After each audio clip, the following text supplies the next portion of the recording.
Good morning, all of you. So today in this video, we'll be analyzing the newspapers for 11th of May 2023. So firstly, we see that there were like Karnataka elections, state assembly elections. So the voter turnout was around 72.68%. And apart from this, when we talk about pension, higher pension, so EPFO offices, they have been told to work out the dues of the subscribers. So जो भी due amount है, that needs to be paid within a time-bound manner. So EPFO, you can find out about it, and it has issued an internal circular directing its regional offices on the method to calculate the dues of the subscribers who apply for higher provident fund pension. So क्या method उनको adopt करना है to calculate जो भी due amount रहता है of the subscribers. So according to the circular, 8.33% of employer share है on the higher pay from November 16, 1995, or from the date the pay exceeds the wage ceiling of rupees 6,500, and 1.16% of the employer share on higher pay above rupees 15,000 a month will be added for calculating the due. So this is one thing and one common component that would be included while calculating the due amount. And जो employees है जिन्होंने opt किया है for higher pension, they will have to pay this much amount from their PF contribution. So interest जो impose किया जाता है, charge किया जाता है on the dues as calculated above, it shall be the interest earned by the members on their PF accumulations. And एक और circular issue किया जाएगा, दैट वुड बी रिगार्डिंग कि कैसे आप पेंशन कैलकुलेट करोगे, उसका क्या मेथड या फॉर्मूला या प्रोसेस रहेगा.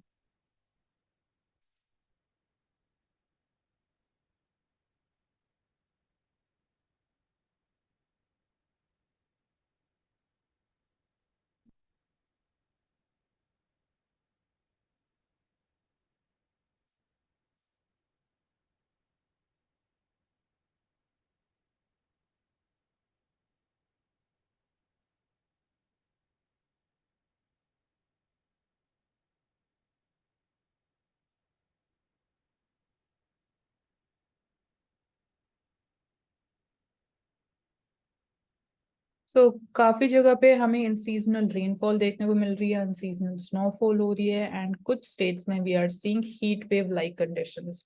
सो it's all because of climate change.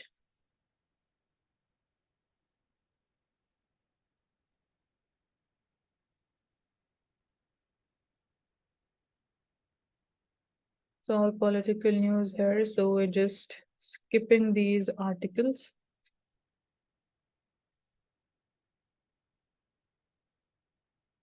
Now, when we talk about the tussle between Delhi versus center, so now it is question regarding कि bureaucrats के ऊपर control किसका रहेगा, दिल्ली का रहेगा जो दिल्ली गवर्नमेंट है या यूनियन गवर्नमेंट का. So 5 years ago, constitution bench बनाई गई थी by the Supreme Court जिसने advise किया the center which is acting through the LG and Delhi government which was led by the chief minister to follow the path of collaborative federalism. So this is the keyword, collaborative federalism.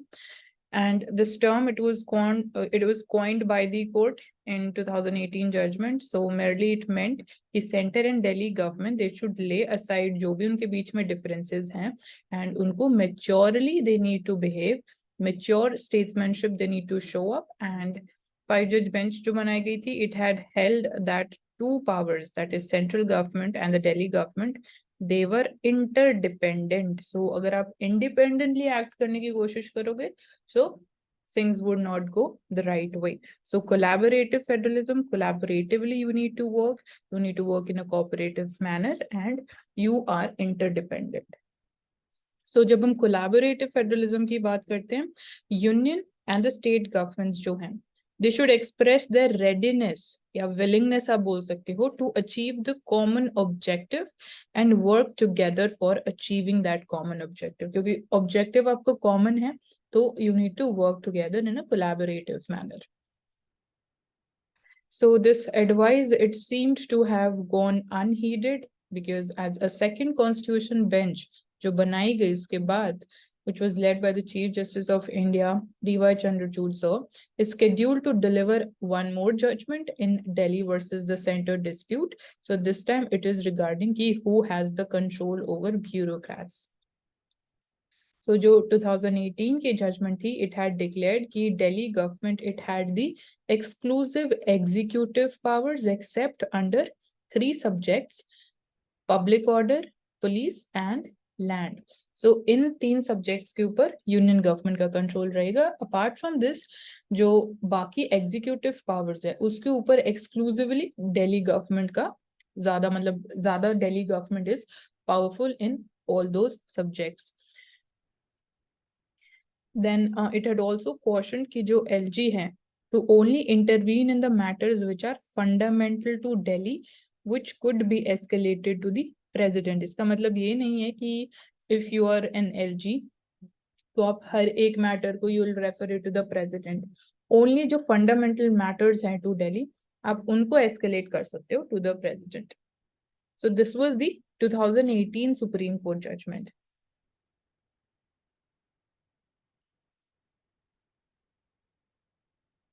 तो अभी जो judgement आएगी that would be as we have seen regarding कि किसके पास control है regarding the bureaucracy in Delhi. And इसके अलावा अगर मैं बात करूं रिगार्डिंग कि कॉन्स्टिट्यूशनल आर्टिकल क्या है या नहीं, तो you can find out about constitutional article 299 AA.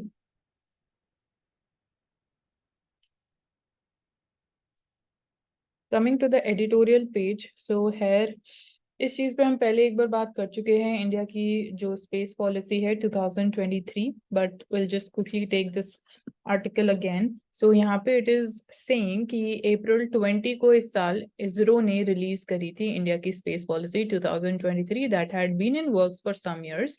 So document जो रिलीज किया गया it is received positively by the industry.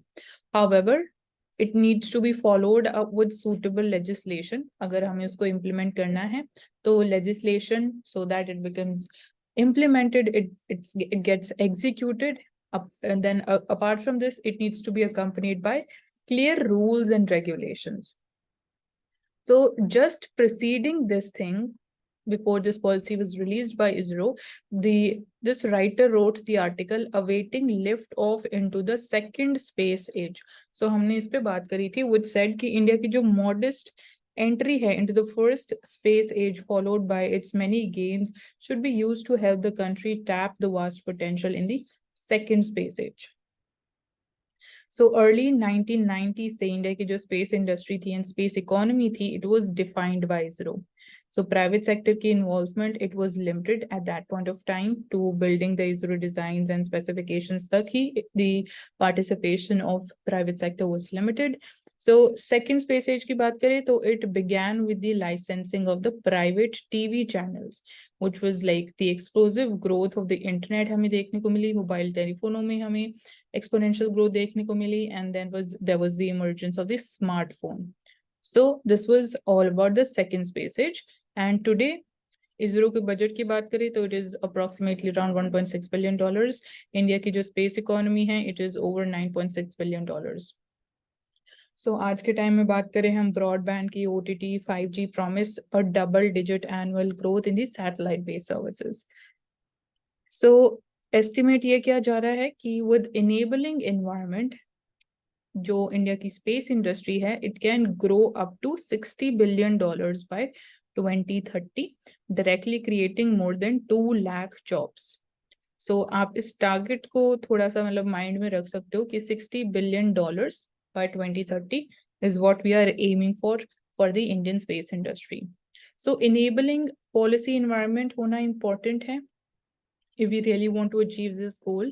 So जो first satellite communication policy introduced की गई थी, it was in 1997 with guidelines for the foreign direct investment. इससे regarding guidelines भी थी in the satellite industry that were further liberalized, but they were never generated much enthusiasm. So एक ये चीज हमें देखने को मिली. And today, when we talk about the things in the Indian space industry, so more than half of the transponders which are beaming TV signals into the Indian homes, they are hosted on foreign satellites, resulting in an annual outflow of over $500 million. So remote sensing data की बात करें, remote sensing satellites जो होते हैं, they are Earth observation satellites. So इसके अगर हम data को समझे, so it was basically जो remote sensing data policy है वो भी introduce की गई 2001 में, and then it was 2011 में it was amended, 2016 में it was amended, so it was replaced by the National Geospatial Policy in 2016 that has been further liberalized in 2022. सो जहाँ पे मतलब मैंने जितनी भी पॉलिसीज मेंशन करी है, you need to note them down, and थोड़ा बहुत आपको उनके बारे में पता होना इम्पोर्टेंट है.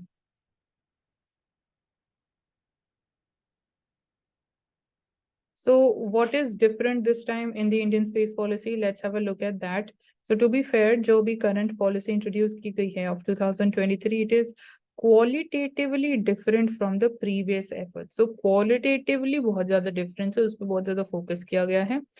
Like short page document of 11 page, and which includes 3 pages which are devoted to definitions and abbreviations.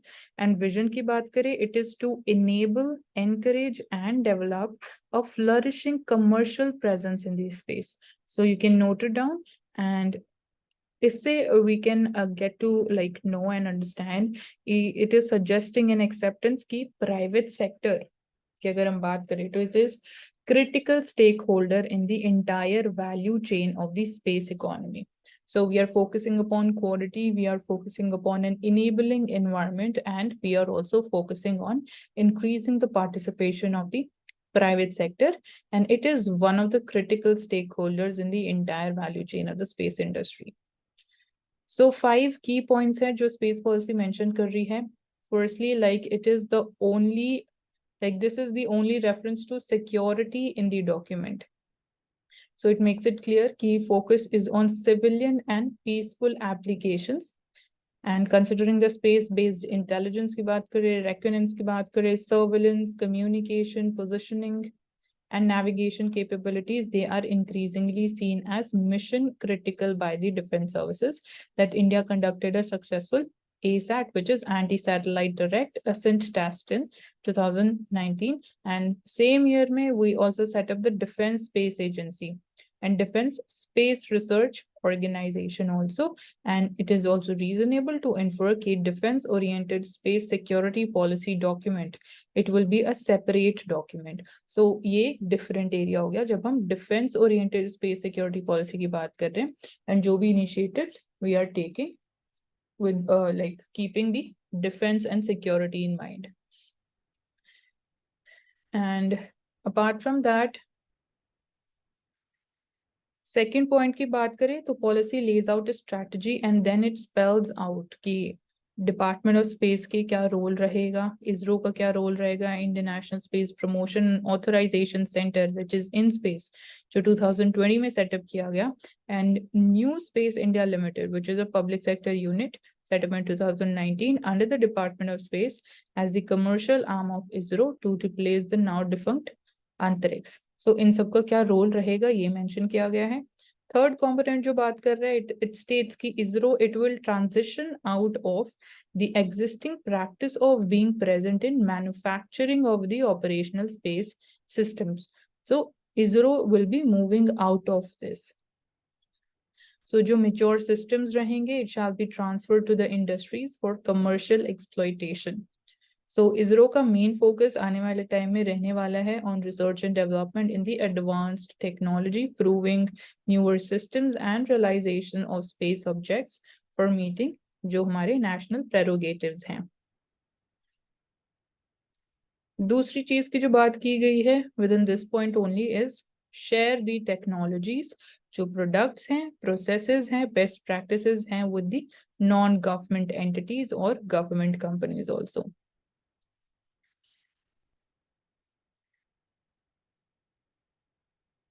Fourth point की बात करें, जैसे हमने पहले मेंशन किया प्राइवेट सेक्टर का क्या रोल रहने वाला है. सो जो नॉन गवर्नमेंट एंटिटीज है, this includes the private sector also, they are allowed to undertake end to end activities in the space sector through establishment and operation of the space objects, ground-based assets and related services like communication की बात करें, remote sensing या navigation. So private sector का role हम increase करने की बात कर रहे हैं. एंड डेफिनेटली जो भी उनकी एक्टिविटीज रहेगी they will need to follow and abide by the guidelines and the regulations which would be issued by InSpace. Final point की बात करें तो InSpace it is expected to create stable and predictable regulatory framework जिससे will be able to ensure a level playing field for the non-government entities, and it would be acting as a promoter by setting up industry clusters, and as regulator it would be issuing guidelines from time to time. All right, so ये 5 main points हैं जो Indian space policy 2023 बात करती है and 11 page document है, तो you can just go through that document also once. And gaps की बात करें या ड्रॉबैक्स की बात करें या लूप होल्स, आप बोल लो कि स्पेस पॉलिसी में क्या लूप होल्स हैं, क्या गैप्स हैं which needs to be addressed. So let's take up that and try to understand this point. So policy sets out an ambitious role for InSpace, but it provides no time frame for the necessary steps ahead जो हमें लेने हैं या जो mention किए गए हैं. तो time frame is lacking. Neither is there an indicative timeline for ISRO's transitioning out of जो current practices में it is involved, nor there is a schedule for InSpace to create regulatory framework, क्योंकि InSpace is going to act as a regulatory body for the non-government entities जिसमें private sector का role भी रहेगा. So कोई time frame नहीं है, कोई schedule नहीं है, कोई ऐसा target टाइम पीरियड की बात नहीं की गई है कि कब तक we need to do this particular thing, तो वहां पे we can like falter. And उसके अलावा we need clear rules regarding FDI and licensing, government procurement to sustain the new space startups. Liability क्या रहेगी in case of there is violation. So ये सारी चीजें lacking है. And regulatory body it needs legislative authority. So आप अगर reserve bank of India की बात करें it was set up in 1934 under RBI act. So जो आरबीआई है it is a statutory body. SEBI की बात करें तो it is also statutory body which was set up in 1992 as per the SEBI act. And then we have the telecom and regulatory authority of India which is TRAI for the telecom sector. It was set up in 1997 by the TRAI act. So ये सारे examples के through we are trying to understand कि all of these they have been constituted or formed as per a law. They have a law which is backing them, so they are statutory in nature. So similarly अगर हम space industry की बात कर रहे हैं, regulator की बात कर रहे हैं which is InSpace is going to act as a regulator for the space industry in India, so it also needs a legislative authority. It also needs to be statutory in nature. So that's another point. And definitely जो space policy 2023 है it is forward looking document which reflects good intentions and हमारा क्या vision है regarding the space sector, but that is not enough. We need more things which are lacking, and what is urgently needed is a time frame to provide जो necessary legal framework है to translate this vision into reality. So as to like successfully launch India into the second space age. All right. So this was an important article. Moving forward.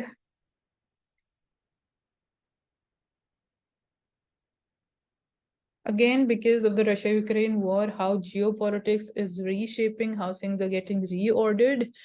So we are going to understand that through this article. So here it says, "Key fallout of the Putin helping make NATO great again." So we are seeing these things happening कि because of this war जो NATO है it is like gaining much more popularity and much more significance, so it's going to be great again. So North Atlantic Treaty, it has almost doubled its borders with Russia with the addition of Finland जो उसका newest member है as a 31st member जिसने join किया April 2023 में NATO को. Sweden, it will also become a member eventually once your ratification process that gets completed. And जो NATO का फिर territorial expanse है, it will be like never before, and also it will make the Baltic Sea a NATO lake. So यहाँ पे Baltic Sea mention की गई, like find out its location, कौन सी countries border करती है Baltic Sea को, कहाँ पे located है, ये सब important हो जाता है क्योंकि ऐसे type के map based questions definitely prelims में पूछे जाते हैं. So accession of Finland, it was the fastest on record अगर हम बात करें. So for long Nordic countries जो हैं Finland, Sweden, they had refused to take the sides. But now given this Russia-Ukraine war, they feel कि it is important for them to join NATO क्योंकि उनकी security की बात है. तो that's why we saw even Finland joined NATO and that was the fastest on record.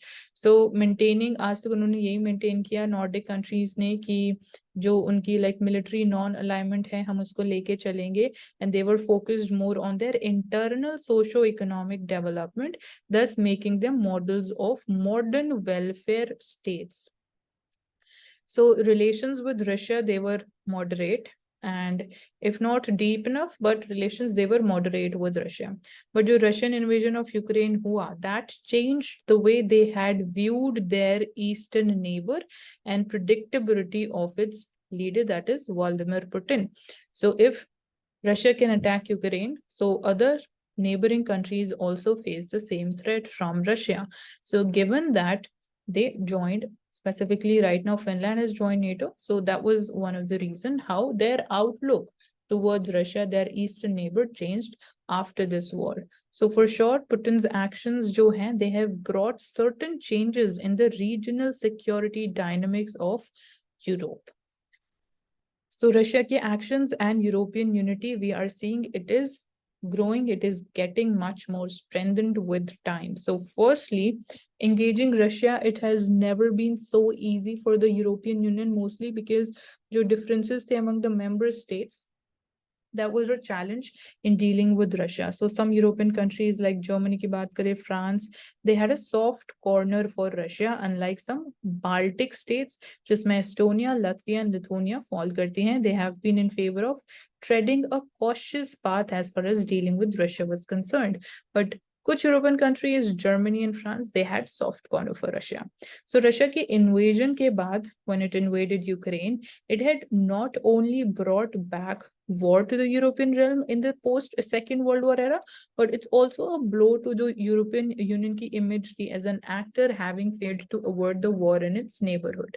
So interestingly, outcome jo raha in this adverse situation is कि Russia के जो action थे, they have now united the European countries more than ever before.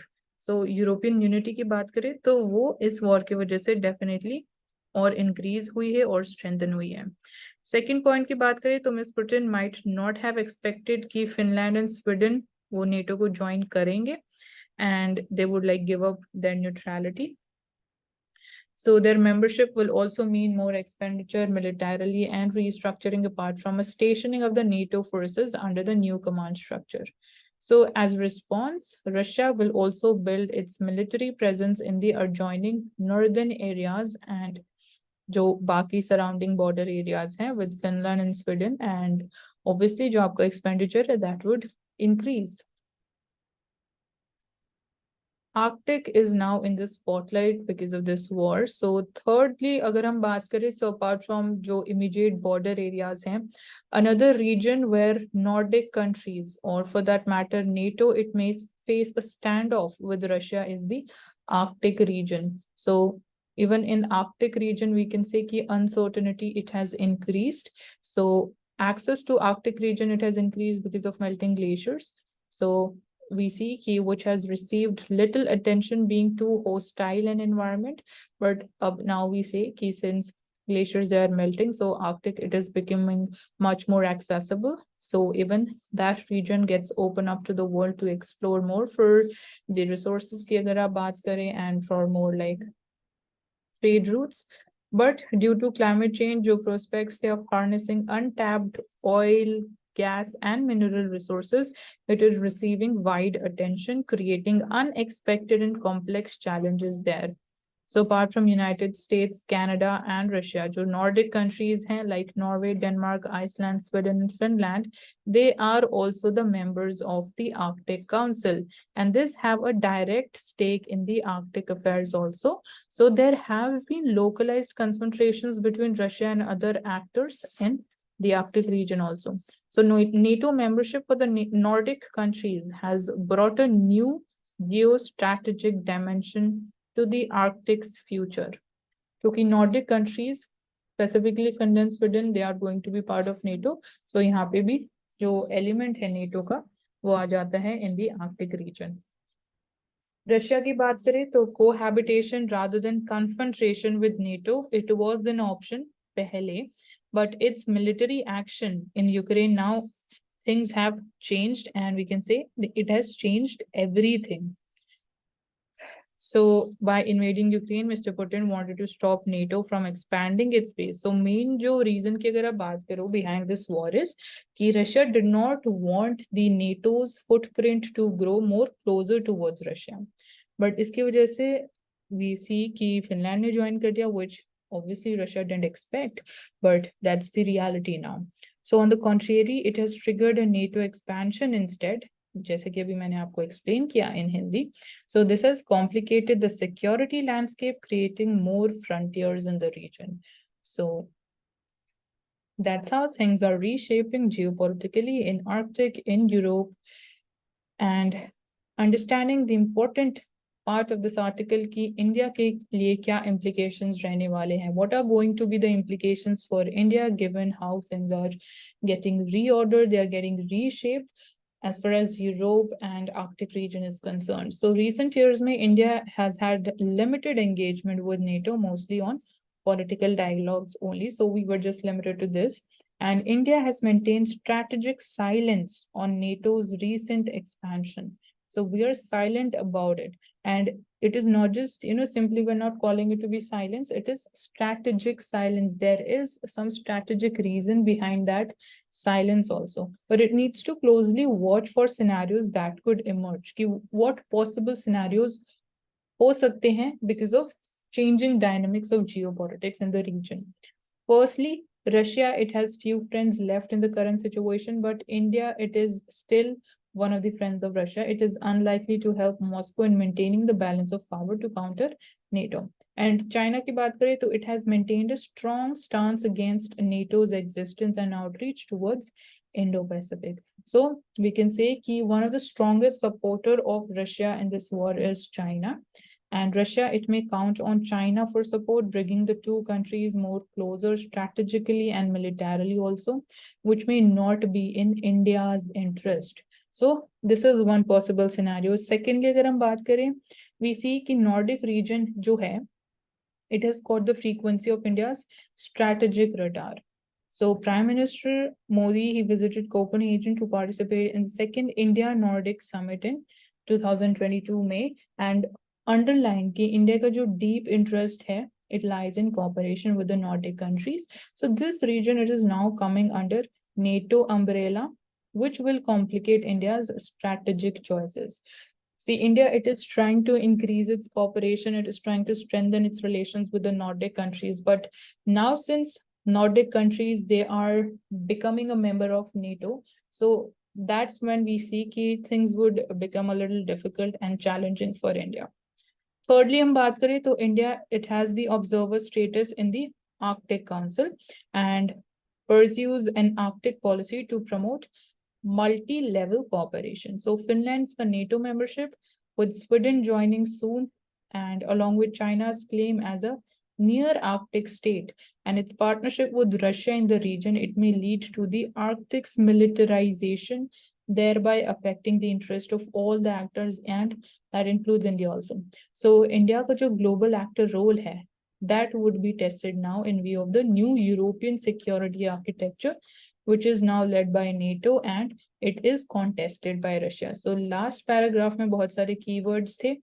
You can just go through it once, and आज का ये article is one of the most important ones to understand also. So you can just go back and listen to the whole analysis once again, or you can just read and go through the highlighted portion to have much more clarity.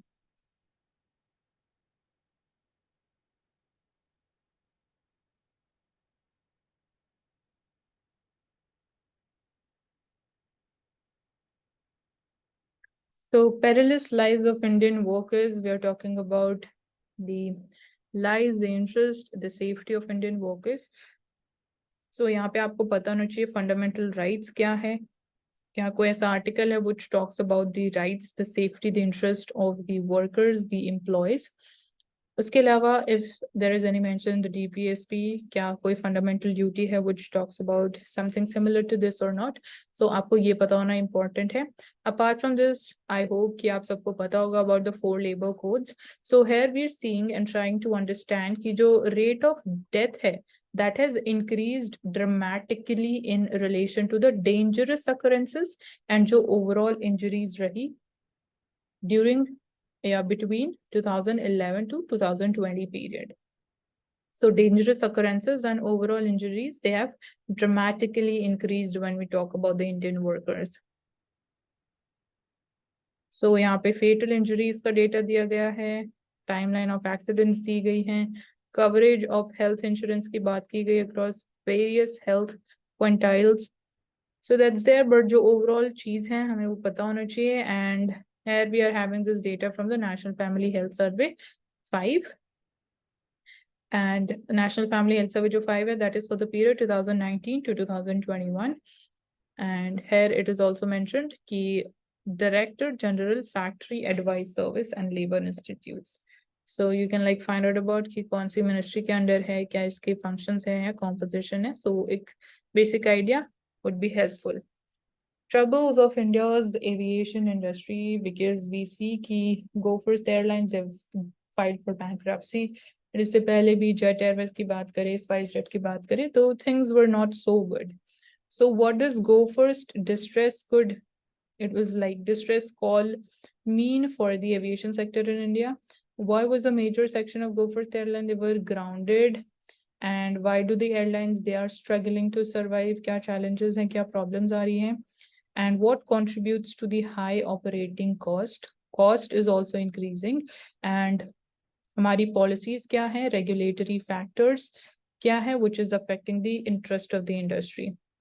So this is what we are going to discuss in this particular article. So Go First Airlines जो थी, it was a low cost carrier and they have recently filed for bankruptcy with the Directorate General of Civil Aviation, and this is the regulator of the civil aviation sector in India or the aviation sector in India.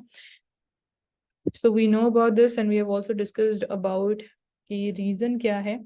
So how big is the Indian aviation sector? Let's understand this. So jo country ka domestic air traffic hai, it has been recovering in the past few months, obviously after the COVID-19.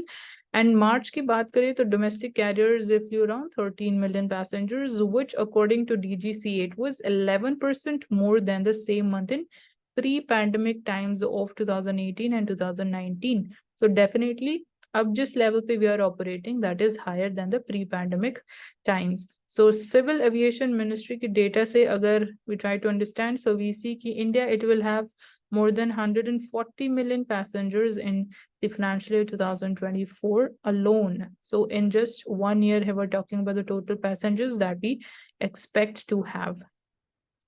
So CAPA, which is the Center for Aviation Projects India, to handle over 1.3 billion passengers annually in the next 20 years. So these are basically the projections. And right now we are the third largest domestic market in the world in terms of the seat capacity. And we are having around 148 airports in the country. And domestic leader की बात करें तो Indigo, it is the largest domestic market leader as of March 2023, and its share was around 56.8%, followed by Vistara, 8.9% was the share, and then we have Air India at 8.8%. Air Asia, it had 7.6% of the market share, and Go First was at 6.9%, followed by SpiceJet, and the new player hai Akasa Air. It began its operations in August 2022, so it managed to capture around 3.3% share. So kya India ka aviation sector is financially viable or not? So despite being touted as the fastest growing aviation sector in the world, jo airlines hai in the country, they have struggled to survive in the highly competitive and unforgiving aviation industry. Definitely, there are a lot of challenges when it comes to survival of the airlines. So while travel restrictions jo imposed ki gayi during pandemic, they badly hit the offers of all the carriers, definitely, and not just airlines. even the businesses also. So their financials, they were in red earlier as well. So जो India की airlines थी, they have cumulatively suffered huge loss to the tune of rupees 15,000 crores in the financial year 2020-21 owing to the pandemic losses, and they are still not past the COVID phenomenon. So COVID ने obviously बहुत सारी चीजों को खराब कर दिया, and here the financials of the aviation sector was also impacted.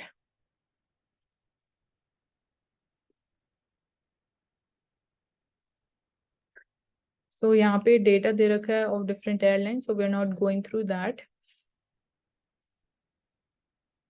So जो mother act and rules हैं उनमें frequent modifications time to time किए जाते हैं. Aviation experts they argue कि India it has not kept pace with the modern technology in aerospace, and increasing costs to the industry will ultimately affect the passenger growth also. तो जो उनकी profitability है उसके लिए definitely ये challenge है. जो rising cost है तो obviously जो demand रहेगी of air travel that would be impacted heavily, and we've not been able to keep pace with the latest and the modern technologies in the aerospace industry. So that's another, we can say, the area where we lack. So India का जो aviation sector है, initially it saw a boom during 1990s after the LPG reforms. And उस point of time पे we broke the monopoly that was created by Indian Airlines and Air India by the early 2000s, and only two major airlines that were given the licenses were Jet Airways and Sahara, which survived. So low cost carriers जो थे वो enter हुए Indian aviation industry में around 2003 with diversification and lower fares जो offer किए गए, and definitely Kingfisher Airlines भी एक उनमें से थी, but even that has failed. So, however, with no frills brands faced the intense competition to keep the prices low, government levied high taxes on the aviation turbine fuel. So, जो tax impose किया जाता है आज के time में भी, this is one of the main reasons जिसकी वजह से cost remains at the higher end. So according to estimates, India's airfares, they are 15% below the break-even point, and heavily taxed aviation turbine fuel contributes to the single biggest expenses of the carriers, amounting to anywhere between 40% to 50% of the operational expenses जो airlines के रहते हैं. 40% to 50% goes to the aviation turbine fuel alone. And there are some Indian states जो provincial taxes be imposed karte on the jet fuel to the tune of 30%. So this also makes jo shorter flight routes and they become unsustainable for smaller airlines, while jo big carriers hain like Indigo, they offer ultra cheap fares on the routes flown by the rivals using their reach to recoup the cost on less competitive legs. So wahan pe wo ultra cheap fares offer karte hain to demand accordingly ज़्यादा रहती है उस particular airline की. तो that's what मतलब Indigo advantage उठाता है उस चीज का. एंड इंडियन एविएशन पॉलिसी की अगर हम बात करें तो even that poses barrier to the entry and growth while also not affecting the players uniformly. So 2004 to 2016 के बीच में जो new airlines थी in the country, they had to be inoperated for at least 5 years and have a flight of at least 20 aircraft to be able to fly internationally. So this was one condition which stabilizes the operations and the viability of the carriers. So अगर आप ये दोनों condition fulfill कर देते हो तो you will be allowed to fly internationally as well. But this was changed with the National Civil Aviation Policy in 2016, which removed this 5-year domestic experience rule but kept in the place जो 20 aircraft की fleet requirement थी. So this mandated जो domestic airlines थी to have at least 20 aircraft or 20% of its entire fleet size, whichever is higher for domestic operations. और उस point of time पे जो new entrants थे like Vistara, AirAsia, they lobbied the government to remove the 5-20 rule. Legacy carriers who had to meet the earlier requirements to go international opposed this change as being bad for the competition. So obviously जो legacy carriers थे उनके लिए उन्होंने conditions meet करी उसके बाद ही वो eligible हुए to fly internationally. But जो new entrants थे, they lobbied the government to remove this 5-20 rule, and that's why their we saw some amount of opposition. So most Indian airlines, they do not own the entire fleets, as जो उनकी financials है, they do not allow them to shell out huge one-time payments to buy the airplanes. तो बाकी option क्या बच गया? They would be taking airplanes on lease from the companies which are based out of India instead. So इससे regarding हमने IDERA भी discuss किया है. That is very important point to understand. इसके अलावा moving forward here, continuing on this front only. So about 80% of India's का जो total commercial fleet है, that is leased right now. 80% of the total commercial fleet is leased. And इसके अलावा airlines, they have to pay annual lease rents of about rupees 10,000 crores to the lessors जिनसे आपने aircrafts को lease पे लिया है, making up nearly 15% of the revenues of the Indian airlines, except Air India, which owns a large part of its fleet. But बाकी airlines की बात करें तो maximum part is जो airplanes का है, that is being taken on lease. So वहाँ पे भी जो आपकी earnings है, nearly 15% आपका revenue जाता है lease पे करने में. Sorry, rent पे करने में जो आपका amount जाता है, that is nearly 15% of the airline's revenue. And obviously with time, these leases, they also go up further जब Indian rupee starts depreciating during the short and the long-term global financial developments. For instance, when the oil prices shock होते हैं, ऐसे instances होते हैं, या which simultaneously increases the cost of aviation turbine fuel, also compounding the carrier's expenses. So till the government's plan to get the leasing companies to set up shop in India and make it a leasing hub takes off fully, जो expensive lease rents हैं और for the airlines and जो repayment feuds हैं, with the lessors, they are here to stay. And then इसके अलावा जो बाकी cost airlines को bear करनी पड़ती है, that includes the airport fees for the use of the airport facilities, including aircraft landing, freight, and other charges which are related to the use of airport infrastructure such as runways, passenger terminals. So airport fees एक अलग component है.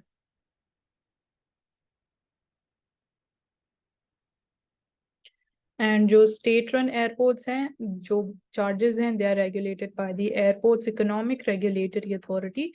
But recent privatization of the airport operations के बाद we are seeing which are handling over major airports to firms like Adani, it have raised concerns about further fee hikes.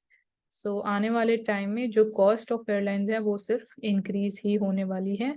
That's what we are trying to, understand, या वो ही हमें समझ आ रहा है as what we can project. So there are also high costs associated with the training of the airline crew. Obviously, you need a skilled airline crew, and उसमें भी आपकी cost जाती है. So ये हम पहले देख चुके हैं कि Go First की जो fleet है, why it has been grounded. That is because जो उनका Pratt and Whitney से they are getting the engines, तो उसमें कुछ technical problems आ रही हैं, and this is also true for other airlines also, which are having airplanes using that particular engine. So कोई और best alternative नहीं है, so that's why there is this problem and challenge that we are dealing with.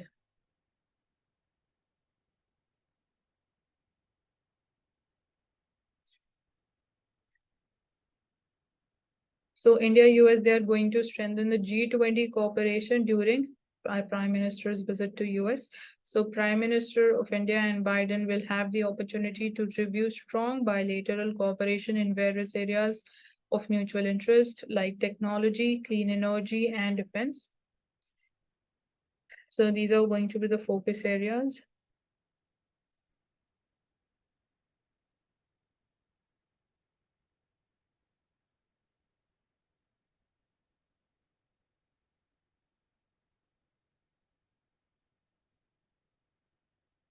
So World Heritage List की बात करें तो it's a possibility कि Shanti Niketan, it may be added to the list.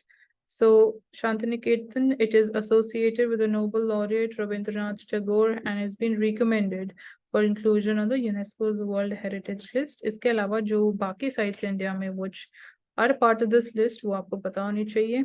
And Quaint Town, this is there in West Bengal's Birbhum district. It's also home to the Vishwa Bharati University, which is built by Rabindranath Tagore. So recommendation was made by the International Council on Monuments and Sites वो एक advisory body है to UNESCO's World Heritage Center, which is based on a file moved by the center.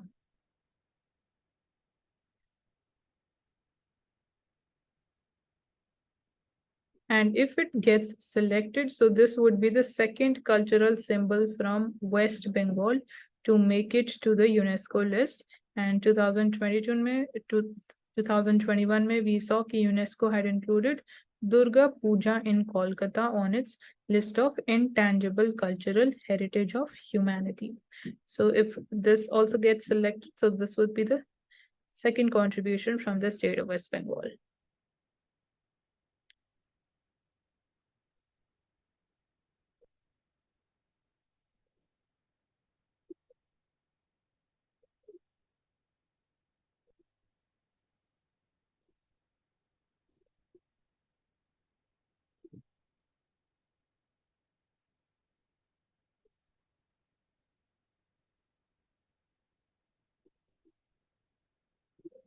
So again, जो different states का view है regarding legalization of the same-sex marriages. So including Rajasthan, it has also opposed the legal status for the same-sex union, and there are 6 more states which has saw the debate. So जो idea of mother है, that cannot be fluid. So this has been informed by the ministry to the Supreme Court. So gender that can be fluid, but for a child, जो idea of mother है, that cannot be a host of government, like obviously that cannot be a fluid idea. That's what host of government bodies, which is led by the Ministry of Women and Child Development, has told the Supreme Court. So benefit under many laws is limited to the definite definition of the mother, which is not as certain in the relationship of same-sex or gender neutral or the gender fluid couples. And then it was also argued that all the categories of the LGBTQIA++ persons cannot be put in a single compartment with a single remedy for all the purposes. So जब हम इस area में जा ही रहे हैं, we are talking about legalization या debate चल रहा है regarding this thing, तो और बहुत सारे we can say कि बहुत सारे areas they get opened up कि फिर वहाँ पे what would be the repercussions or what would be the implications if we go ahead with the legalization the same-sex marriages, because it is not just limited to that. So यहाँ पे we are having the views of different states also.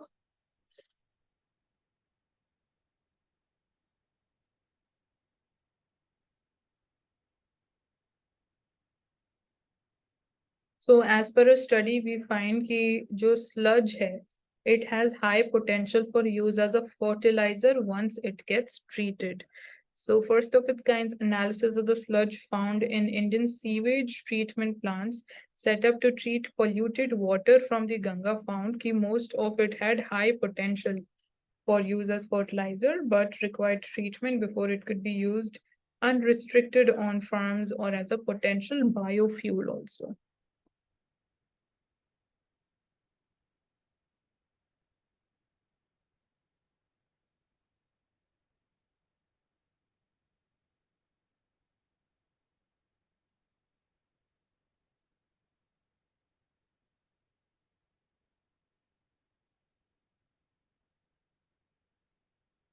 So nitrogen and your phosphorus levels, these are basic soil nutrients, nitrogen and phosphorus. They were higher than those recommended by India's fertilizer standards 2009. So however, we found that the potassium levels in some samples, they were less than the recommended. So total organic carbon, it was more than 16%, again higher than the FCA recommendations, but your degree tha pathogens as well as heavy metal contamination, that was above the recommended standard. So this is what we found as per a study by IIT Roorkee. Most of जो sludge analyze किया गया. So we found this. इसके अलावा जो India के fertilizer standards हैं, you need to know more about that.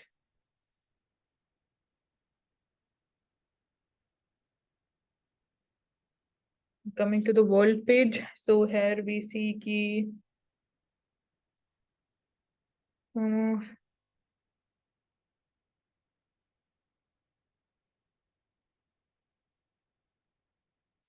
Israel Palestinian militants, they trade fire despite the truce claim. And यहाँ पे situation most of the time volatile and uncertain ही रहती है। इसके अलावा जो फॉर्मर प्राइम मिनिस्टर थे पाकिस्तान के Imran Khan is been arrested and sent to 8-day remand and prime minister's house was also attacked as violence it spreads.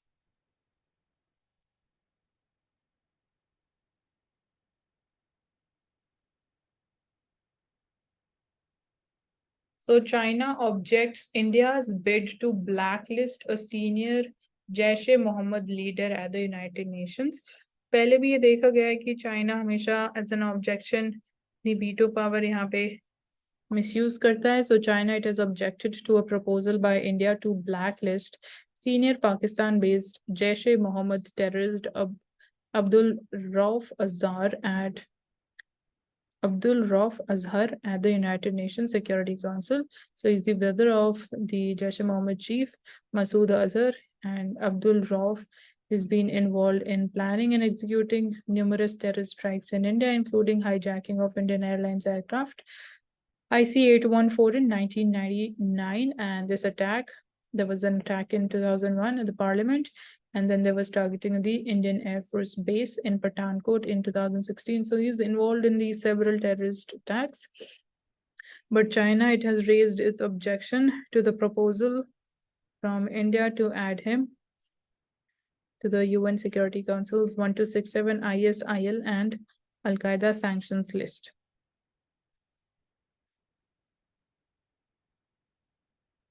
On the business page, we see key NCLT, it admits the go first insolvency plea. It allows moratorium on the leases. So we can say a short relief. And airlines' ability to resume the flights, it is clouded by uncertainty over the aircraft and pilot availability, because obviously now जो आपको salary pay करनी पड़ेगी timely basis पे, वहाँ पे भी आपको challenges आएंगे. तो continuity of the flights is going to be a challenge for Go First, and one lesser it appeals to NCLT against the order. Others they seek to have the planes deregistered. तो यहाँ पे IDERA आ जाता है. And Air India, Indigo, Akasa, they said to hire about 500 cockpit crew from this carrier.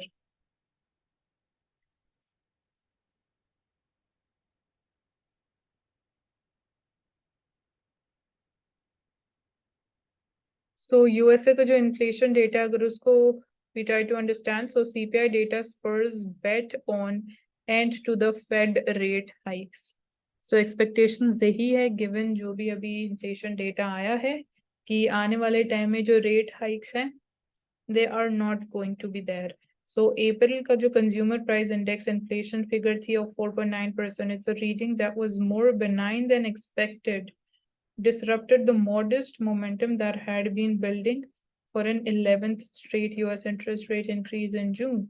So basically चीजें इस तरीके से ही shape हो रही थी कि जून में भी रेट हाइक ही किया जाएगा, but given this inflation data जो मतलब एक्सपेक्टेशन से भी लोअर था, तो वी सी कि ये बातें भी की जा रही हैं कि आने वाले टाइम में इट माइट बी पॉसिबल कि फेड रेट हाइक ना करे. So that's positive for even India, क्योंकि हमारी जो कैपिटल मार्केट है, स्टॉक मार्केट है, it behaves like a lot like जो यूएसए मार्केट बिहेव करती है. So that would be a relief.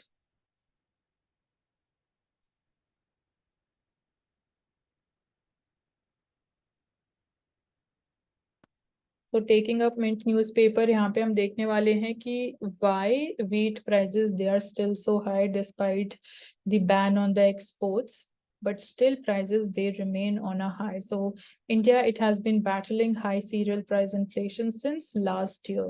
You can see कि March 2022 से we have the data, and earlier it was like for 4 to 5 months between 3 to 6%, but उसके बाद से it started rising and peak आया around, we can say कि 17.5% के around was the peak, but March 2023 में it has fallen to 15%, but still it remains at a higher level. So जो government purchase of wheat that is falling short of the target, consumers they may continue to bear the brunt of high cereal prices even in the coming months. So और जो बाकी concerns हैं, that is regarding El Nino predictions, and that would be like further escalate the wheat prices if there is El Nino. So what is actually happening with the wheat supply? So official estimates mid-February, May, they put wheat production was around 112 million tons in 2022-23, and this was higher than the previous year. So this is one important thing. Wheat production increase हुआ है, but these figures they were released before unseasonal March rains, which damaged the crop in Punjab, Haryana, and UP. So जो ये figures हैं, these were before these instances of unseasonal rain, जिसकी वजह से definitely crop को impact हुआ है, it got damaged, particularly in these 3 states. So उसकी वजह से production कम हो सकता है. So this is likely to result in actual production turning out to be lower than the official estimates जो हैं हमारे पास. And alongside, there was dip in the production. There was availability of good quality wheat. That is a concern कि good quality wheat that is in lesser amount. And that's a reason कि even private players, they are purchasing wheat at a premium over the minimum support price in some states क्योंकि quality also matters. So central government जो procurement कर रही है, अगर हम वो देखें तो government purchases of wheat at MSP, it is likely to fall short of the target. So that is also one challenge, and this is suggesting, this is showing कि wheat production इतना ज़्यादा नहीं है. So Food Corporation of India, it is expecting to procure around 26 million ton of the new crop against your target that was of 34 million ton. So there's a shortfall of 24%. So government stocks here that will be sufficient to meet the requirements under the PDS system and for strategic reserve purposes.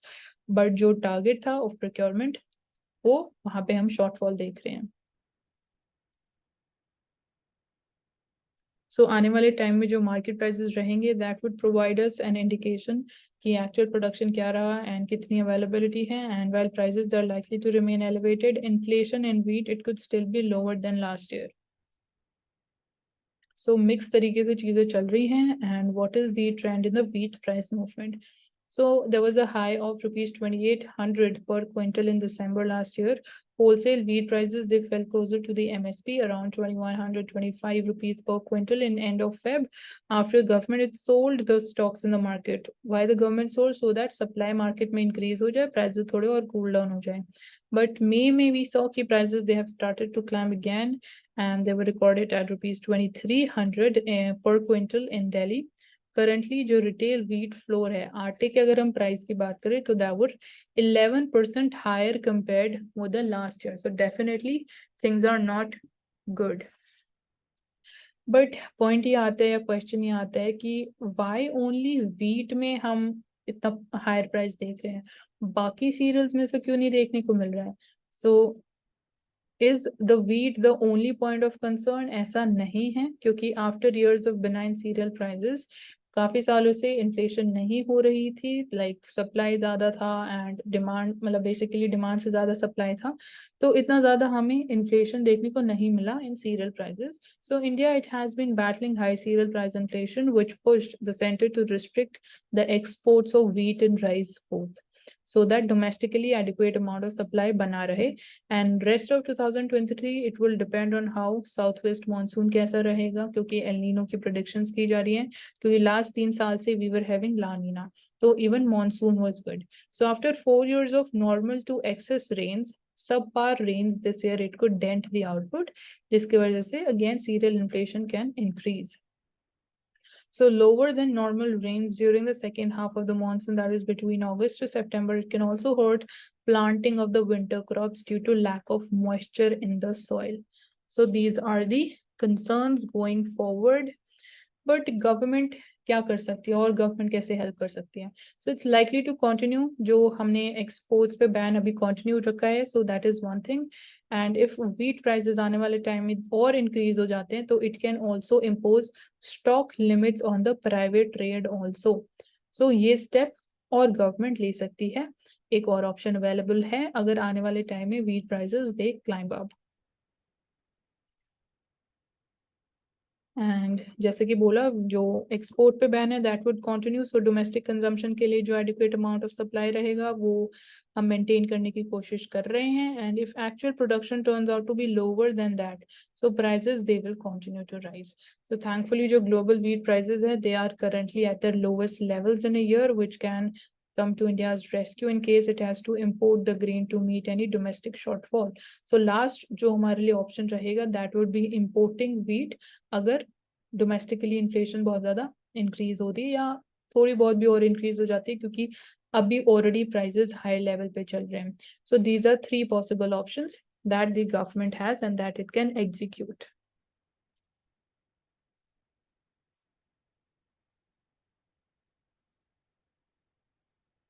Coming to Financial Express, so here we see that move to help the FATF compliance. So by the end of this year, India would be like FATF would be like checking ki how things are going. So for that, we are ensuring ki jo bhi compliance required hai, we take the adequate steps. So for that, PMLA net widens and directors, they have been covered under this act. Prevention of money laundering act. So इसके under अभी कुछ दिन पहले हमने ये बात भी करी थी कि जो chartered accountants है they would also be covered under it, and now even directors would also be covered under this act. So trustees and nominee shareholders, they are the reporting entities too. So raising the compliance, basically compliance burden लोगों के लिए increase किया जा रहा है या जो compliance net था of this act that is being widened. So the trigger for this move is the revelation कि several shell firms जो है they have acted as cover for these Chinese apps. So government, it has been working to curb the incorporation of these shell companies to find out about them and to basically look ki kahan pe they are operating. So center, it is trying to strengthen norms on reporting entities ahead of the assessment of the Financial Action Task Force for counterterrorism and anti-money laundering measures. So by the end of this year, FATF would be holding an assessment of India. So an on-site evaluation by the FATF that is scheduled in November this year. So you will have to abide by the KYC norms for a set of specified transactions of the entities concerned, maintain the relevant records, report them to the director of the Financial Intelligence Unit. So these are the relevant changes which are being done. So India is going to be the third largest economy by 2030. Right now we have the fifth largest. So from the 10th largest we were in 2014, India today is the fifth largest economy. So only Japan and Germany, they are ahead of us, and we will become the third largest by 2030 as envisioned by the Prime Minister.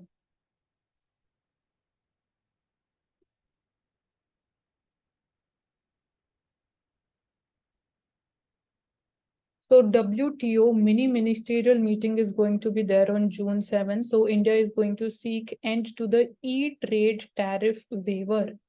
So let's understand more about it. So the food subsidy issue hai, that is going to be taken up at the Paris meet.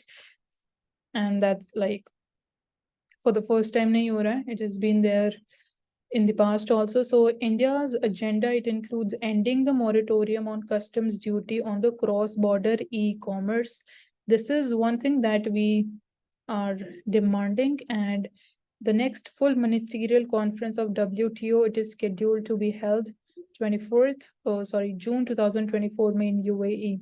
So at this meet, New Delhi, it will also push for permanent solution to the subsidy and public stock holding issue in agriculture. Specifically, this is related to developing countries. So all the decisions at the WTO, they are taken by consensus, and even single member has a veto. Every single member has a veto there. So decisions majority से नहीं, consensus से लिए जाते हैं, and हर एक member country के पास veto power है. So consensus का मतलब हर एक member को जो भी decision लिया जा रहा है, they need to agree with that. So एक हमने बात कर ली that India will be demanding and will be pushing for ending जो moratorium दिया जा रहा है on the customs duty on the cross border e-commerce, and इसके अलावा परमानेंट सोल्यूशन की पॉइंट रेज की जाएगा ऑन द सब्सिडी जो पब्लिक स्टॉक होल्डिंग है for the developing countries.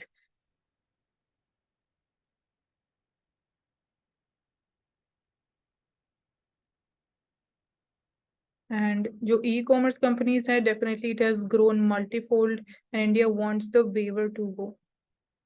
So decision on not taxing this gross cross-border electronic transmission 1998 में decision लिया गया था because obviously उस time पे we can say कि during 1990s India की economy open up हुई थी, we were open to the outside world, so उस time पे ठीक it was relevant and this waiver it has been extended every 2 years, so हर 2 साल में इस waiver को extend किया गया, but आज के time में we can say कि this waiver is no longer needed क्योंकि इंडिया में आज के टाइम में जो ई कॉमर्स इंडस्ट्री है it has grown multifold.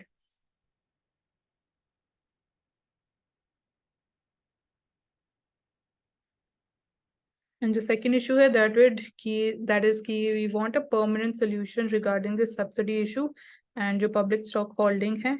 And back then अगर हम बात करें तो there was an agreement on the peace clause agreed at the Bali ministerial in 2013 on food subsidies and public stock holding of the food grains. So peace clause के बारे में पता होना चाहिए आपको, and it has like no sunset date, but India wants कि some permanent agreement is reached on it। and इसके अलावा जो बेस ईयर यूज किया जाता है for calculating subsidy limits, India wants कि उसको भी थोड़ा और आप शिफ्ट कर ले to the recent year and that needs to be based on the current prices, so वो ऑब्वियसली वो ज्यादा रेलेवेंट रहेगा। एंड जो डेवलप्ड सॉरी जो डेवलप्ड कंट्रीज हैं they want the subsidies limited to 10% of the production and limits to the public stock holding of the food grains as it distorts the markets and the trade also. So limit 10% की है when it comes to subsidy and the public stock holding।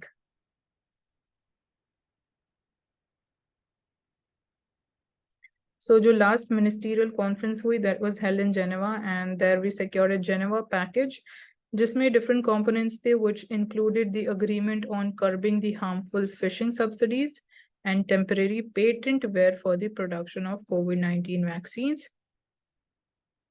and India we want कि इस waiver को थोड़ा और extend किया जाए।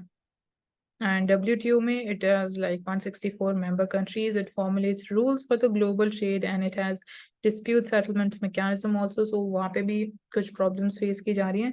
So dispute settlement mechanism kicks in जब कोई member country complaint file करता है against another if it finds कि जो उसके exports हैं they are being curtailed by putting curbs that WTO rules do not allow. So WTO का main objective यही है कि वो बाकी सारे मेजर्स जो ट्रेड को डिस्टॉर्ट करते हैं उनको अवॉइड किया जाए and they are not like basically followed by the countries.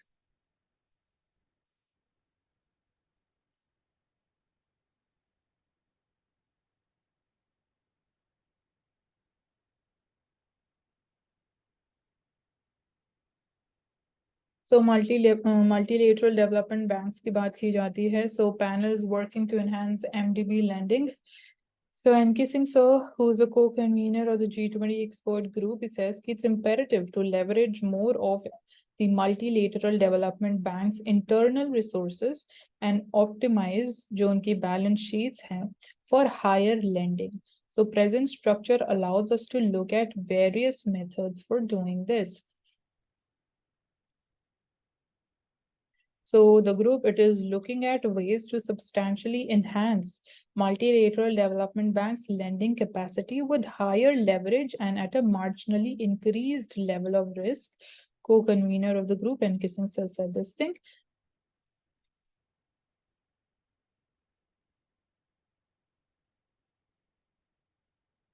So we are talking about the reforms in the MDB ecosystem. We are like on a roadmap for an updated MDB ecosystem with milestones and timelines that includes that there is a clear vision, there is an incentive structure, operational approaches are followed, and financial capacity is developed.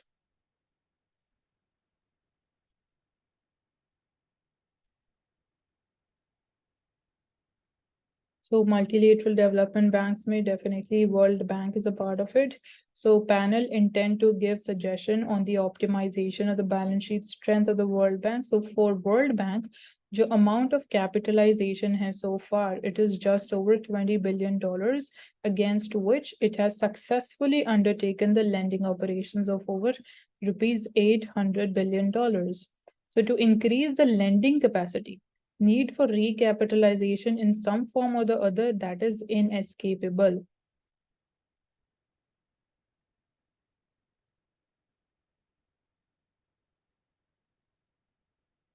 And the World Bank Group estimates कि जो total average annual public and private spending needs हैं to address the global challenges of climate change, conflict, and pandemics, that is to the tune of $2.4 trillion per year for developing countries between 2023 and 2030.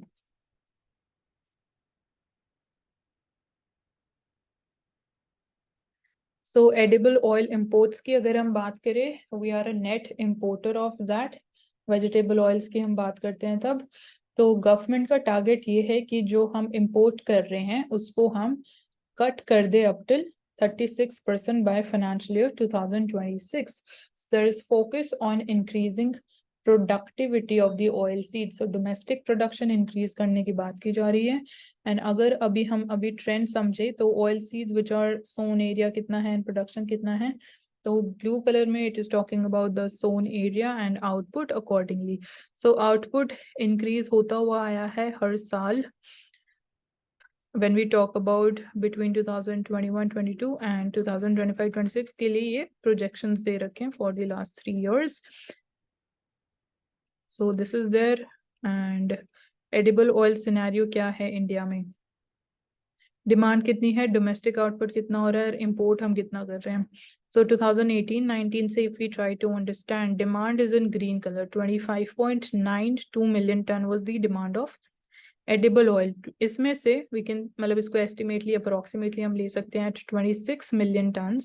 इसमें से जो domestic output रहा that was only 10.35 million ton, बाकी 15.57 हमने import किया. तो अगर हम ट्रेंड भी समझे ना, इसमें भी डिमांड देखो, डिमांड इज ऑलमोस्ट बिटवीन 24 या 25 के अराउंड डिमांड चल रही है. डोमेस्टिक आउटपुट की बात करें तो डोमेस्टिक आउटपुट इतना ज़्यादा इंक्रीज नहीं हुआ. सी 2018-19 में it was around 10.35 million ton, next year में इट वाज 10.65 था, फिर थोड़ा सा इंक्रीज हुआ 11.15, अगेन 11.65 था, देन 12.24. सो इतना ज़्यादा भी डोमेस्टिक आउटपुट इंक्रीज नहीं हो रहा है. बट देन बाकी जो इम्पोर्ट था वो अराउंड 13 या 15 मिलियन टन के अराउंड रहा. तो this we can see कि right now 2022-23 की figures, they are provisional figures, but if we have a look, so 24 was the total demand 24 million tons, import हमने किया 14.62, domestic production रहा 12.24. So we are a net importer of the crude oil, sorry, edible oil. Crude oil में भी we are net importer, edible oil में भी we are net importer.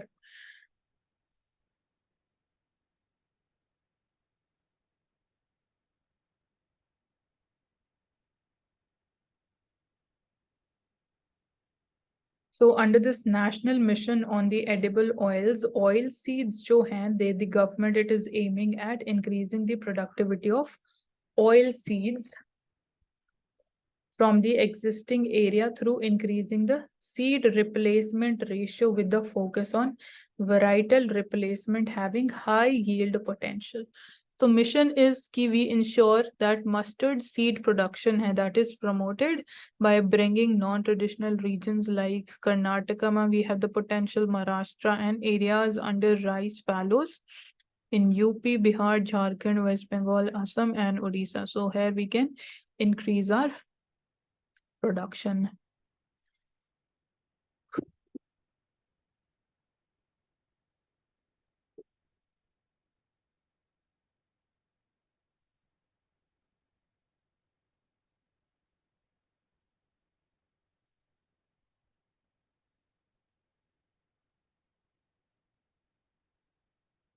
So finally, now we'll take up the Indian Express newspaper.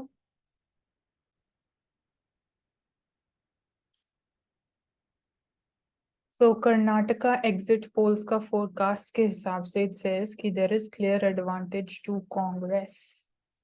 So let's see actual result क्या होगा.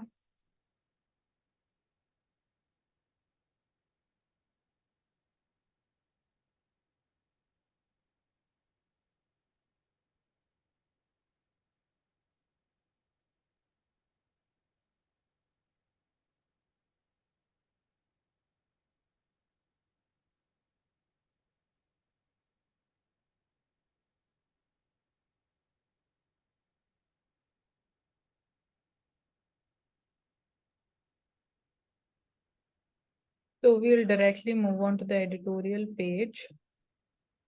So Foundation of New India, Science, Technology and Innovation.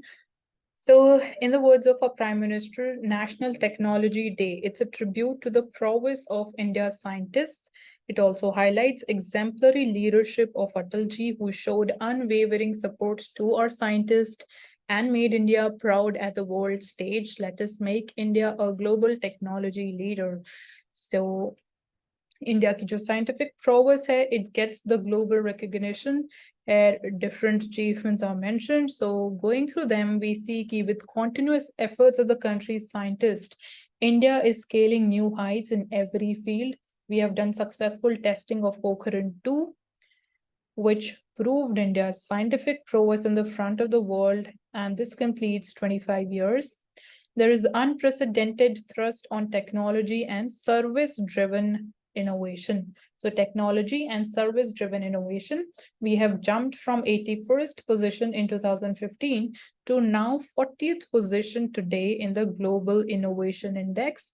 You need to know कि कौन इस index को publish करता है.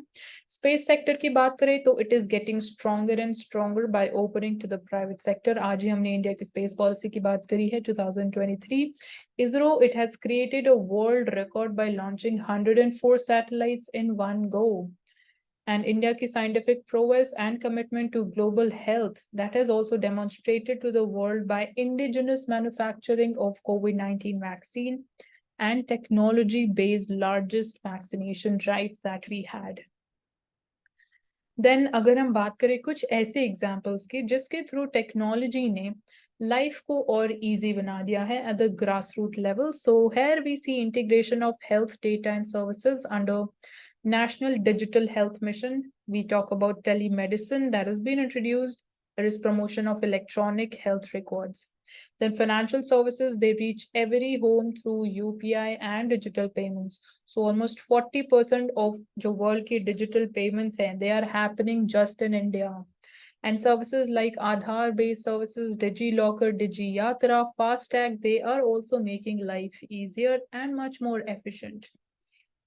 So India की youth की power की हम बात करें तो even that is making new records in innovation. So we are having like around 75 lakh students which are connected with more than 10,000 Atal tinkering labs across the country. Then between 2015 and 2022, in 7 years, India built the world's fastest growing startup ecosystem, where we are having around 115 unicorns and 97,000 startups in just last 9 years.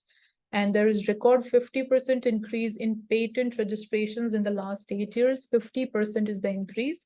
And then we have the PM Research Fellowships, fostering high quality research and innovation by attracting the best talent in country. And there like the amount is more than rupees 50 lakh in the form of fellowship and the research grant which is being given. So we're celebrating the National Technology Week 2023. School to Startup, Igniting Young Minds to Innovate is the theme.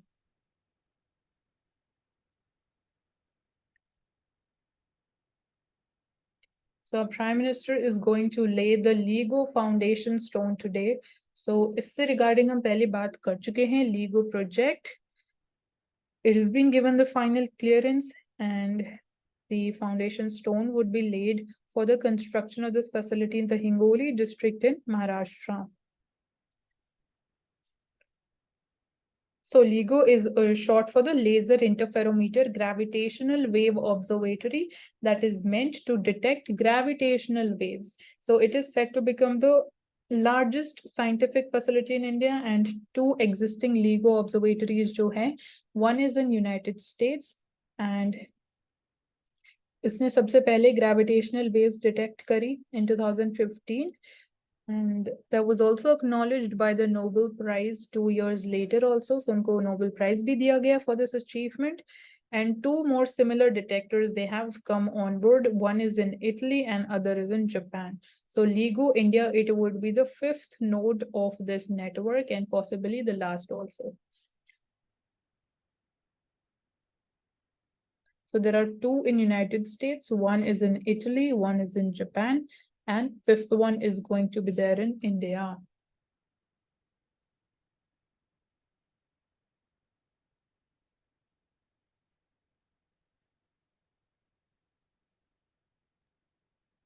So a new magnet plant, which it has been built inside an existing facility of the Bhabha Atomic Research Center, BARC, in Visakhapatnam, it would produce rare earth magnets like samarium cobalt and neodymium iron boron. So these are rare earth magnets. So these magnets, they are very, very critical components of variety of high technology products in telecommunications, electric vehicles may they are used, electronic मतलब micro electronics में they are used, wind turbines में, airplanes and also in weapons. So जो current supply chains of these rare earth magnets, we are highly dependent on China. So we plan to use locally sourced rare earth elements to produce these magnets. So we are having the molybdenum 1999 production facility located near the main BARC complex in Mumbai. And there are other projects which are going to be launched by the Prime Minister. They are also meant to use nuclear energy for health benefits. And molybdenum 99, it is also used in imaging procedures for early detection of cancer and heart diseases.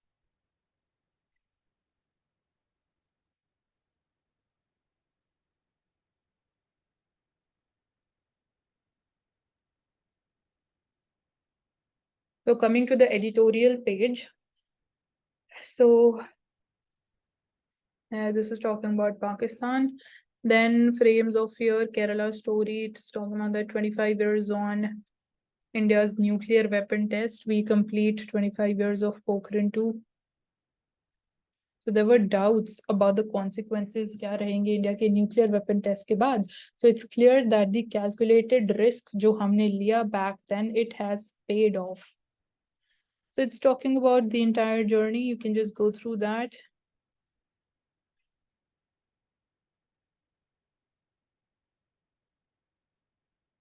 Economic weather warning. So world economy could slow down. There are like projections for that. And your domestic initiative, it will have to take the lead given this uncertain economic scenario. So triad of employment, consumption, and private investment has to bear the fruit. So focus should be on employment, generating the employment opportunities, generating jobs. Secondly, consumption should go up and private investment should go up. So that would be helping in furthering the economic growth.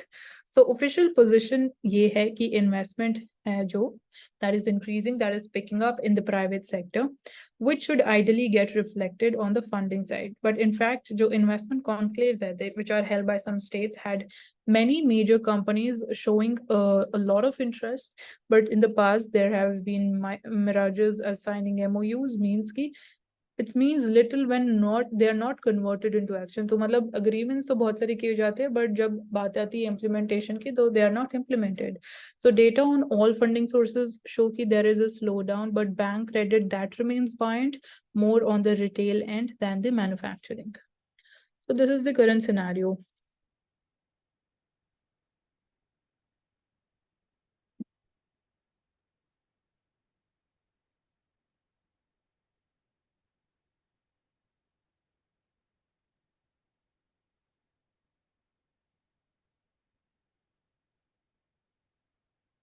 So Southeast Asia leaders, they urge end to the Myanmar violence. Right now, there is the junta government there. And ASEAN leaders, we've seen this picture during the 42nd summit at Bajo, Indonesia, and they have been seeking an end to the violence in Myanmar. So ASEAN, which is a policy of non-interference in its members' affairs, it has become increasingly assertive with Myanmar's junta over its failure to implement 5-point peace consensus that its top general agreed to with the ASEAN a few months after his coup sparked chaos. So, ये जो agreement था या consensus था regarding 5 points peace, उसको implement नहीं किया गया by the junta government. And ASEAN की जब हम बात करते हैं तो India it is not a member of it, and then यहाँ पे आरसेप वाली चीज भी आ जाती है. Coming to the explained page, so a law on polygamy among the religious groups in India. So, as the Chief Minister of Assam State, he said the state government will move to ban the practice of polygamy through the legislative action, and that an expert committee would be formed to examine this issue. So, because of that, this topic is in news. So, practice of polygamy की बात करें तो it is a practice of having more than one married spouse, wife or husband. It could be anyone, and the issue is governed both by personal laws also and IPC as well. So traditionally polygamy की बात करें तो mainly situation of man having more than one wife, it was practiced widely in India. So Hindu Marriage Act है 1955 की, which has outlawed this practice. And IPC section 494, that is marrying again during lifetime of husband or wife, penalizes bigamy or polygamy. So section reads ki whoever having a husband or wife living marries in any case in which such marriage it is void by reason of its taking place during the life of such husband or wife shall be punished with imprisonment of either description for a term which may extend to 7 years and shall also be liable to fine as well. But ये उन marriages के लिए applicable नहीं है which has been already declared void by a court. And also, it will not apply if a spouse has been continually absent for the for the space for 7 years. So second marriage की बात करें तो generally the first wife files a complaint that her husband has remarried, and court will have to look into whether husband has entered into legally valid second marriage or not. So this means कि जो second marriage है, it would have to be performed as per prescribed customs, and the penal provisions will not apply for the adulterous relationships that do not qualify as valid marriages under the law. So it needs to be marriage only. Then Supreme Court judgment of 1965, Supreme Court reiterated the legal position जो है that the standard of proof must be of marriage performed as per the customs होनी चाहिए. So in a bigamy case, the second marriage is a fact, that is to say the ceremonies constituting it must be proved.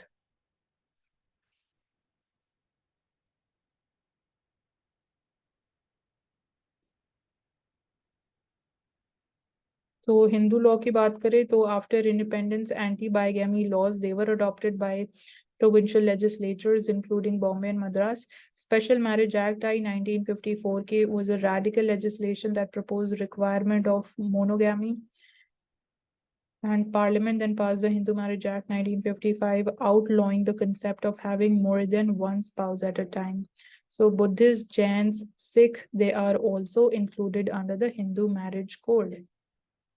So Parsi Marriage and Divorce Act 1936 had already outlawed bigamy.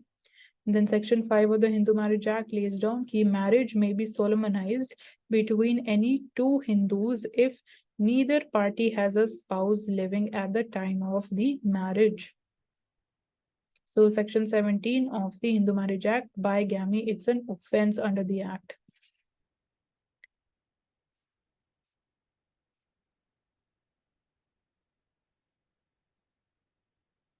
So crucial exception की बात करें to the bigamy law for Hindus is Goa, which follows its own code. for personal laws. So a Hindu man in the state of Goa has the right to bigamy under specific circumstances, which is mentioned in the codes of usages and customs of Gentile Hindus of Goa.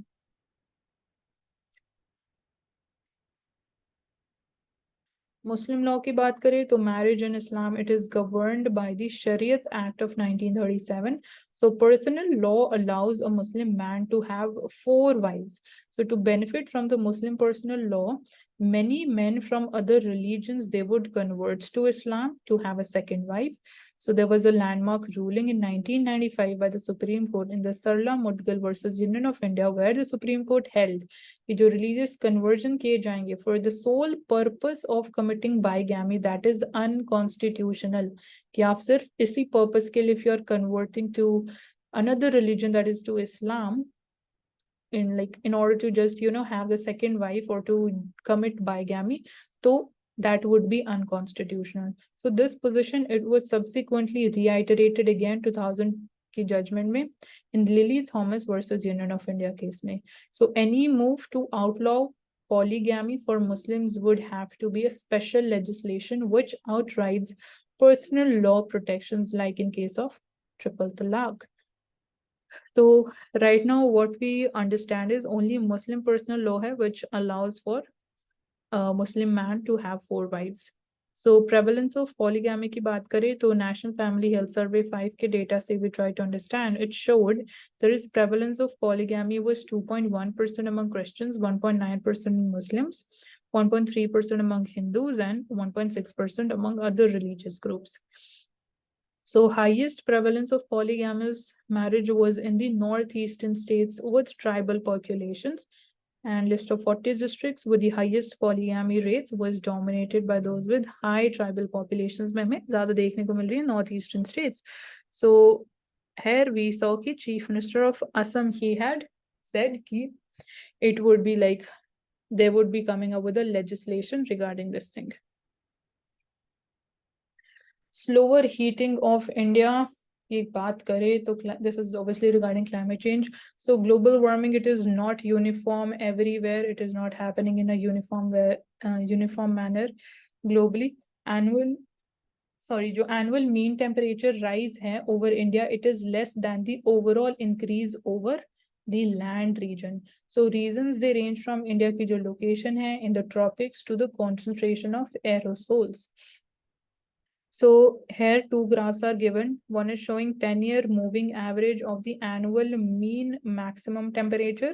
So you can see कि it has been spiking up and कोई downward trend नहीं देखने को मिल रहा है. So this is from 1901 till 2021. So 1901 में it was 30.29%, and then right now it is, we can say, almost increased by not 1%, more than 1%, so it has increased in 2021. So second graph is talking about 10-year moving average annual mean minimum temperature की बात कर रहा है. तो minimum temperature भी increase हुआ है. Earlier it was 20.55 degrees Celsius, now it's at 20.67 degrees Celsius.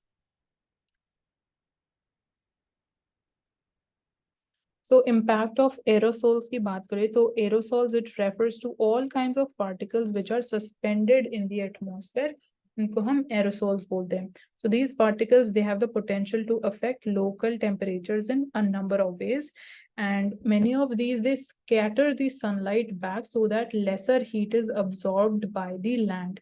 So aerosols, they also affect cloud formation also. So clouds in turn, they have an impact कि कैसे much of the sunlight it is reflected or it is absorbed. So cloud formation may be aerosols hinder karte hain. So aerosol concentration over the Indian region, it is quite high due to natural as well as man-made reasons. So due to the location in the tropics and arid climate, India is no stranger to dust, but it also happens to be experiencing heavy pollution right now at the same time. So जो vehicles emissions हैं, industries से, construction activities, other activities, they add a lot of aerosols in the Indian region. So reduction in the warming could be an unintended but positive side effect of higher concentration of aerosols over India.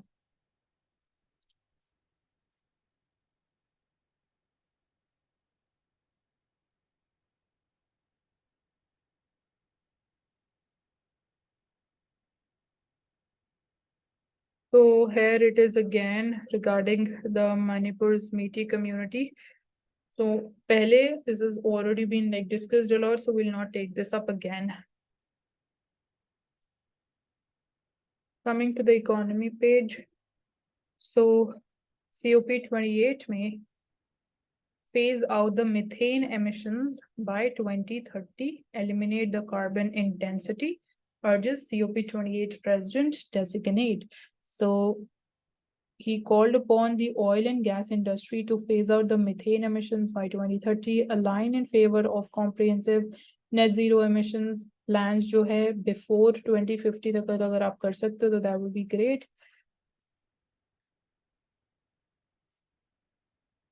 So methane emissions जो हैं they are among the top causes of global warming, and according to the Paris-based International Energy Agency, fossil fuel operations generate over 1/3 of all methane emissions from human activity.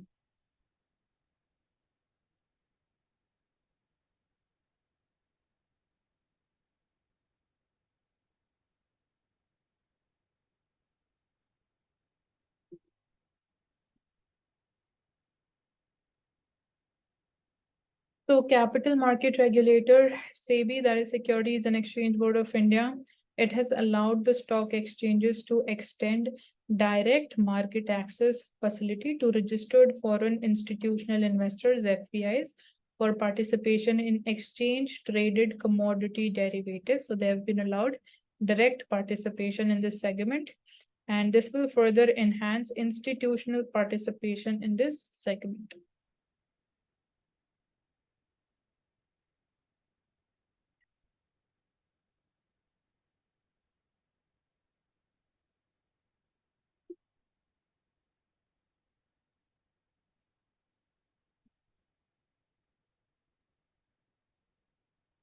So that's all for today. And thank you so much for joining us, for staying in this video and understanding all the relevant topics.